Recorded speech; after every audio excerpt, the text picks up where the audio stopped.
যে নির্বাচনের জন্য হাজার হাজার ছাত্র জনতা, আমাদের হাজার হাজার সহযোদ্ধা, শহীদ শরীফ উসমান হাদি সহ অনেকে আত্মহত্যা দিতে হয়েছে, অনেকে পঙ্গুত্ব বরণ করেছে, অনেকে গুম রয়েছে।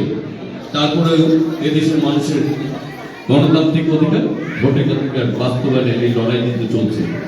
আমরা এই লড়াই এই জন্যই করছি, এই ভোট যুদ্ধ এই জন্যই করছি, যাতে আগামী দিনে আপনার, আমার সন্তান, আপনি, আমি, এই বাংলাদেশের মানুষ, প্রতিটা মানুষ যাতে তার নাগরিক অধিকার বাস্তবায়ন করতে পারে। এই বাংলাদেশকে নিয়ে যা চক্রান্ত ষড়যন্ত্র করছে, তাদের সেই চক্রান্ত ষড়যন্ত্র নস্যাৎ করতে পারি। এবং আমি আমার পরিবার, আমার সন্তান, আপনার পরিবার সন্তান ভবিষ্যৎ বাংলাদেশকে নিশ্চিত করার জন্য, নিরাপদ করার জন্য কিন্তু এই 5 ফেব্রুয়ারি নির্বাচন। আপনার যদি কেন্দ্রে না যাই, শুধু একা না যাই, সবাইকে যদি নিয়ে যাই, ব্যাপক ভোটার উপস্থিতি যদি আমরা প্রমাণ করতে না পারি, যারা এই দেশকে চক্রান্ত ষড়যন্ত্র করছে তারা কিন্তু বসে নেই, তারা কিন্তু আবার নতুন খেলা শুরু করবে। তখন এদেশ অস্থিতিশীল হবে, এদেশে গণতন্ত্র অস্থিতিশীল হবে। আপনার আমার স্বপ্ন কিন্তু ভুলণ্ঠিত হবে, আপনার সন্তানের ভবিষ্যৎ অনিশ্চিত হবে।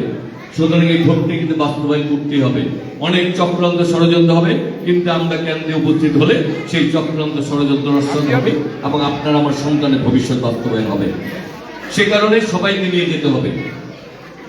আগামী দিনে আমরা একটি গণতান্ত্রিক বাংলাদেশ যেমনি ভাবে চাই, আমাদের নেতা জনাব তারেক রহমানের নেতৃত্বে, তেমনি ভাবে আমাদের ঢাকা 9কে গড়তে চাই। আমি দীর্ঘ 54 বছর এই এলাকা বেড়ে উঠেছি। আজকে যে বাসায় আমি বসবাস করি, 54 বছর আগেও আমি এই বাসায় বসবাস করতাম। 38 বছর যাবত এই এলাকার রাজনীতি করি। আমি বিএনপি জাতীয় নির্বাহী কমিটির সদস্য, একজন ছাত্রদল কেন্দ্রীয় কমিটির সাধারণ সম্পাদক ছিলাম। ঢাকা মহানগর বিএনপি ভারপ্রাপ্ত সাধারণ প্রথম যুগ্ম সম্পাদকের দায়িত্ব পালন করছি। মহানগর ছাত্র দলের সভাপতি, সাধারণ সম্পাদক দায়িত্ব পালন করেছি। বৃহত্তর সবুজবাগ, খিলগাঁও, মুগদা, রামপুরা থানা দায়িত্ব পালন করেছি। সকল দায়িত্বগুলি পালন করেছি। বেশিরভাগ ক্ষেত্রে কিন্তু এই স্বৈরাচার বিরোধী, এসব বিরোধী থেকে শুরু করেছি। অনেক নির্যাতন নিপীড়ন আমাদের বিরুদ্ধে হয়েছে। যারা আন্দোলন এখানে রয়েছে তারা অনেকে মজলুম। শতাধিক মামলা করা হয়েছে আমার বিরুদ্ধে, মিথ্যা। আমাকে 8 বছর সাজা দেওয়া হয়েছিল, 7 বার কারাগারে দেওয়া হয়েছে। 86 দিন ডিবি রিমান্ডে ছিলাম। আমাকে 2 বার হত্যা করার চেষ্টা করেছে, 4টি বুলেট বিদ্ধ হয়েছিলাম। তারপরে ভয় পাইনি, শুধুমাত্র মনে করেছি এই দেশের জন্য আমাদের কিছু দায়িত্ব কর্তব্য রয়েছে। আমার সহযোদ্ধাদের জীবন দিতে পারে, তাহলে আমি কেন লড়াই করতে পারবো না? আজকেও লড়াই করছি। সেই লড়াই হচ্ছে শুধু আমাদের জাতীয়তাবাদ দলকে নিরাপদ করার জন্য, এই লড়াই হচ্ছে শুধু বাংলাদেশকে নিরাপদ করার জন্য। আর এই ঢাকা 9কে যদি করতে হয়, তাহলে আমাদের সবাইকে নিয়ে করতে হবে। আমি মতিঝিল আইডিয়াল স্কুলের ছাত্র ছিলাম, এসএসসি পাস করেছি ওখান থেকে, সিটি কলেজ থেকে লেখাপড়া করেছি, ওখান থেকে এইচএসসি পাস করেছি। পরবর্তীতে করেছি ব্যবস্থাপনায় জগন্নাথ বিশ্ববিদ্যালয়। আমাদের জীবনে এত মসৃণ ছিল না। আমি আমার পরিবারের সবচেয়ে ছোট ছেলে, আমার 3 ভাই 2 বোন। আমাদের পরিবারে আমার ভাই বোনরা, আমার ভাইটা ভাই সবাই তার ব্যক্তিগত জীবনে প্রতিষ্ঠিত। আমার বাবা নাই, আমার মা আছে, তাও বৃদ্ধ। আমরা সবাই অনেক কষ্ট সহ্য করেছি, কিন্তু আমরা বলতে চাই তারপর আগামী দিনে আমরা প্রতিহিংসার রাজনীতি করবো না। আমরা এই দেশকে গড়ার জন্য, ঢাকা 9কে গড়ার জন্য আমরা কোনো প্রতিহিংসার রাজনীতি না করে, যারা এলাকার কল্যাণ চাবে, দেশের কল্যাণ চাবে, আমরা তাদেরকে নিয়ে এগিয়ে যাবো ইনশাআল্লাহ। আমরা যে দেশ করতে চাই, আমরা ঢাকা 9 একটি নাগরিক সুবিধা বঞ্চিত একটা এলাকা, এখানে গ্যাস নাই। আমার মা বোনরা রাত্রের বেলায় জেগে জেগে রান্না করতে হয়। আমার এই এলাকার রাস্তার সংস্কার প্রয়োজন। এই এলাকায় ভালো বিশ্ববিদ্যালয়, কলেজ নাই, গেমসের কোনো খেলাধুলার ব্যবস্থা নাই।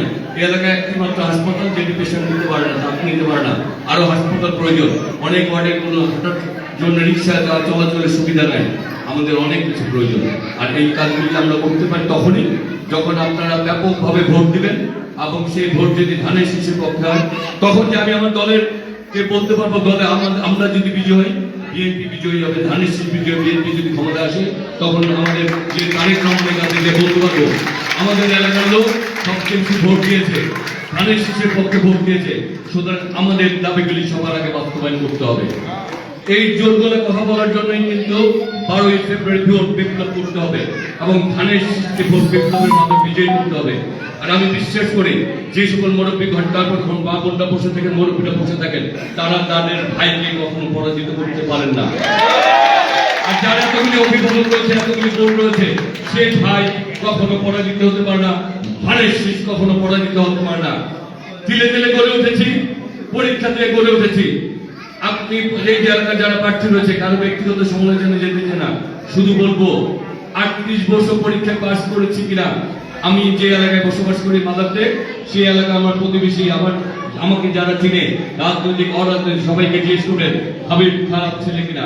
হাবিব যদি ভালো ছেলে না হয়, হাবিবকে ভোট দেওয়া দরকার নাই। আর হাবিব যদি ভালো ছেলে হয়, কেন এলাকার ছেলেটাকে ভোট দেবেন? আপনারা বলবেন হাবিব তো পরীক্ষায় উত্তীর্ণ ছেলে, সে ভয় পায় না। বিগত দিনে সে সকল নির্যাতন নিপীড়ন সহ্য করে এই জায়গায় এসেছে। তাহলে হাবিব এলাকার ছেলে, ডাকলেই পাওয়া যাবে, এখনো পাই, কথিত পেয়েছি। আর এই বছরে ও থাকবে, ভোটের সময় সে এখানে উপস্থিত হয় নাই। সুতরাং আমরা চাই আগামী দিনে এই এলাকার সবাইকে ঐক্যবদ্ধভাবে দেশ করতে, এই ঢাকা নয়কে গড়ে তুলতে, আমাদের এলাকার উন্নয়নকে ত্বরান্বিত করতে। সেই ক্ষেত্রে আপনারা তো উপস্থিত হয়েছেনই, বাকি দায়িত্বটা আপনারা নিলে আগামী দিনে ধানের শীষ বিজয়ী হবেই হবে ইনশাআল্লাহ। তাই সেইবার শেষে বলতে চাই, সবার শেষে বলতে চাই, আমার আগে আমরা, আমাদের আগে দেশ, ক্ষমতার আগে জনতা, সবার আগে সবার আগে গর্ব কাজ, গর্ব দেশ, সবার আগে ভোট দিলে ধানের শীষে দেশ গর্ব। তারুণ্যের প্রথম ভোট ধানের শীষের পক্ষে হোক। আর মা বোনরা, আমার মুরব্বীরা, ভাই বোনরা সবাই যেহেতু দায়িত্ব নিয়েছেন, সেই কারণে বলতে চাই, শেষ প্রশ্নের উত্তর, ভোট দিবেন কিসে? ভোট দিবেন কিসে? বাংলাদেশ, বাংলাদেশ। সবাই ভালো থাকবেন, সুস্থ থাকবেন। আজকের থেকে আমরা আমাদের আগামী যাত্রায়, বিজয়ের যাত্রায় আমরা রওনা দিলাম।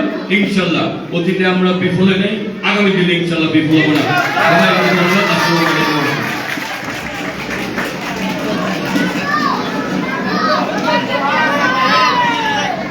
শিপন ভাই, ইন্টারন্যাশনাল ভাই, ওই